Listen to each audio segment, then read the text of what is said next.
प्रियंका की शादी सहारनपुर के एक शहर में ध्रुव से हो जाती है। प्रियंका एक इंटीरियर डिजाइनर होती है और उसका अपना एक बिजनेस होता है। ध्रुव का घर बहुत ही साधारण सा दिखता है। उनके घर में हर चीज पुरानी और घर के हिसाब से बिल्कुल अलग होती है। प्रियंका को लगता है कि वो इस घर को बहुत ही सुंदर बना सकती है। ध्रुव, ये घर बहुत ही पुराने तरीके से डेकोरेटेड है। अच्छा, मुझे तो नहीं लगता। कभी ध्यान दोगे तो लगेगा ना। ऐसा लगता है कि हम शहर में रहकर भी गांव में रहते हैं। अच्छा, तो इस दिवाली तुम्हारे मनपसंद कलर से पेंट करवा देंगे, ठीक है? ओहो, पेंट से क्या होगा? ये फर्नीचर इतना पुराना हो गया है, खुद कह देता होगा कभी तो, भगवान के लिए बदल दो, भगवान के लिए मुझे बदल दो।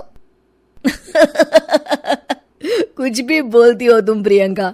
अरे कितना सुंदर लगता है ये सोफा। हाँ, साइज देखा है इस घर के फर्नीचर का।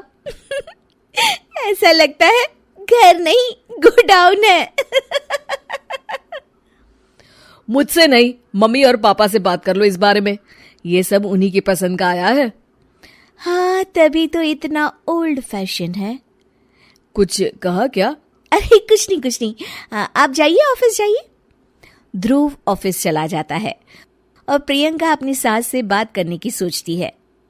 मम्मी जी, मैं क्या सोच रही थी कि अगर हम इस संदूक को यहाँ से हटा दें तो काफी जगह बच जाएगी ना। हाँ, इसे हटा देंगे और सामान कहाँ रखेंगे? अपने सर पर? अरे मम्मी जी, आप ऐसी बातें क्यों कर रही हैं? देखिए ना, उसमें से एक भी चीज तो काम की है नहीं, तो क्यों ना हम उसे बेच दें। नहीं बहू, उसमें हमारे पुराने घर का बहुत ही अच्छा सामान है। पापा जी, ये घर भी तो पुराना ही लगता है। एक दिन प्रियंका की सहेली प्रिया उसके घर आती है। प्रिया घर को देखकर हंस पड़ती है। इतनी अच्छी इंटीरियर डिजाइनर का ससुराल तो किसी पुराने म्यूजियम जैसा लगता है। क्या बताऊं, यहाँ तो किसी को फर्क ही नहीं पड़ता। अरे जब सीधी उंगली से घी ना निकले ना, तो उंगली टेढ़ी कर लेनी चाहिए। हाँ, शायद तो ठीक कह रही है। अगले दिन प्रियंका की सास सोफे पर बैठी होती है तो देखती है कि सोफे का कपड़ा नीचे से फट गया है। अरे ये क्या, ये कपड़ा कैसे फट गया? मम्मी जी, मुझे लगता है कि ये किसी चूहे का काम है। क्या? चूहा? फिर से?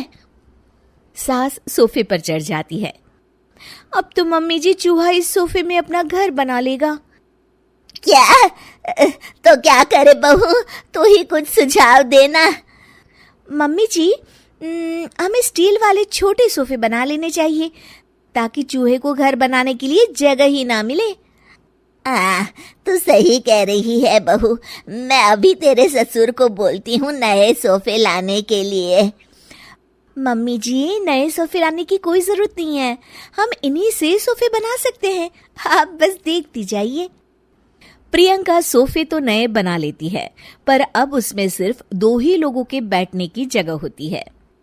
अरे ये क्या, इसमें तो बस 2 ही लोग बैठ सकते हैं। अरे बहू, तुझे तो पता ही है हमारे घर कोई ना कोई आता ही रहता है।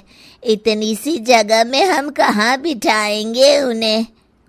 अरे मम्मी जी, आप चिंता मत कीजिए, उसका भी इंतजाम हो गया है। मैंने इस संदूक के ऊपर गद्दा लगवा दिया है और इसे पेंट करवा दिया है। ध्रुव उस पर बैठने की कोशिश करता है, पर संदूक की ऊंचाई ज्यादा होती है, इसलिए उसे बैठने में दिक्कत हो रही होती है। प्रियंका, कम से कम ये तो देखती कि संदूक की लंबाई कितनी ज्यादा है। ये बैठने में बिल्कुल भी कंफर्टेबल नहीं है। अरे आप भी ना, ये आजकल ट्रेंड में है, आपको तो कुछ पता ही नहीं है। प्रियंका धीरे धीरे घर की पूरी काया पलट कर देती है। एक दिन प्रियंका के ससुर के कुछ दोस्त घर पर आते हैं। नमस्ते बेटा, कैसी हो तुम? जी मैं ठीक हूँ अंकल जी, आप कैसे हैं? आइए आइए, अंदर आइए। अरे घर तो बड़ा खाली खाली लग रहा है, कहीं घर तो खाली नहीं कर रहे ना आप लोग? अरे नहीं, ये तो हमारी बहू का कमाल है। तुम बैठो ना रमेश।